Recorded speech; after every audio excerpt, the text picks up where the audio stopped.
नेपाल में जिस नदी से लोगों की जिंदगियां जुड़ी हुई थी, वहीं भोटे कोशी नदी काल बनकर टूट पड़ी है और देखते ही देखते अपने रास्ते में पड़ने वाले गांव के गांव और बड़ी आबादी को निगल गई। इसके तबाही के निशान देखकर हर किसी का दिल दहल उठा है। ग्लेशियर टूटने के बाद भोटे कोशी में ऐसा उफान आया कि उसने नेपाल के हंसते खेलते इलाकों को बर्बाद कर दिया। पूरा डैम फुट रहा है, हर तरफ मलबा ही मलबा नजर आ रहा है। घरों की दूसरी मंजिल तक मलबे के निशान दिख रहे हैं। गाड़ियां भी पूरी मिट्टी से सनी हुई हैं और उसके पीछे कीचड़ वाला सैलाब बह रहा है। सड़कें, गली, खेत जहां जहां तक नजर जा रही है, सिर्फ मलबा और उजड़ा हुआ इलाका ही नजर आ रहा है। कुदरत के इस क्रोध ने भोटे कोशी इलाके के आबादी के गुलजार गांव को नक्शे से साफ कर दिया। नेपाल का जो इलाका देश के टूरिज्म के लिए किसी जन्नत की तरह माना जाता था, वहां कुदरत का ऐसा जलजला आया कि घंटे भर में ही पूरा इलाका जहन्नुम बन गया। कई लोग मौत के गाल में समा गए और हजारों लापता हैं। नेपाल में 133 है भारतीयों की संख्या जो लापता है, गुमशुदा है। कैलाश यात्रा पर सभी गए हुए हैं। 400 तीर्थयात्रियों का पता नहीं लग पा रहा है। नेपाली सेना लगातार सर्च अभियान जारी रखे हुए है। 15 हेलीकॉप्टर्स के जरिए सर्च ऑपरेशन में इन लापता लोगों की तलाश की जा रही, जिनमें 133 भारतीयों के बारे में भी अब तक कोई सुराग नहीं मिल पाया है।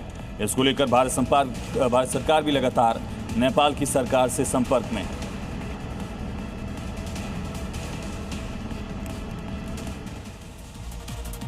तो नेपाल में कुदरत ने ऐसा कहर बरपाया कि चारों तरफ तबाही दिख रही है। बाढ़ से सड़कें, पुल, बस्तियां, लोग सब बह गए हैं और एक बड़े नुकसान की जानकारी है और 150 से ज्यादा लोगों की जान जा चुकी है। ये आंकड़ा बढ़ता जा रहा है। जबकि विनाशकारी बाढ़ के बाद 400 से ज्यादा विदेशी पर्यटक और ट्रैकर्स लापता हैं। इसमें करीब 133 भारतीय भी शामिल, जिनका अब तक कुछ पता नहीं चला है। सभी कैलाश मानसरोवर यात्रा पर जा रहे थे। काठमांडू में भारतीय दूतावास ने भारतीय नागरिकों की मदद और जानकारी के लिए इमरजेंसी नंबर जारी किए हैं। भारतीयों के साथ अमेरिका, ब्रिटेन, ऑस्ट्रेलिया, कनाडा समेत दूसरे देशों के नागरिक भी लापता हैं।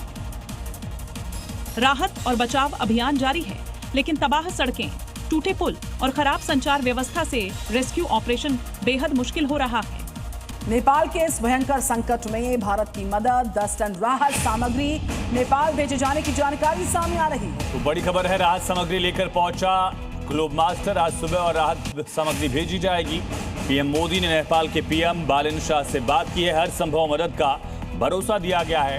फर्स्ट रेस्पॉन्डर के तौर पर भारत इस आपदा में नेपाल के लिए आगे आया और ये आश्वासन दिया गया कि हर संभव मदद भारत इस आपदा की कड़ी में नेपाल की करेगा।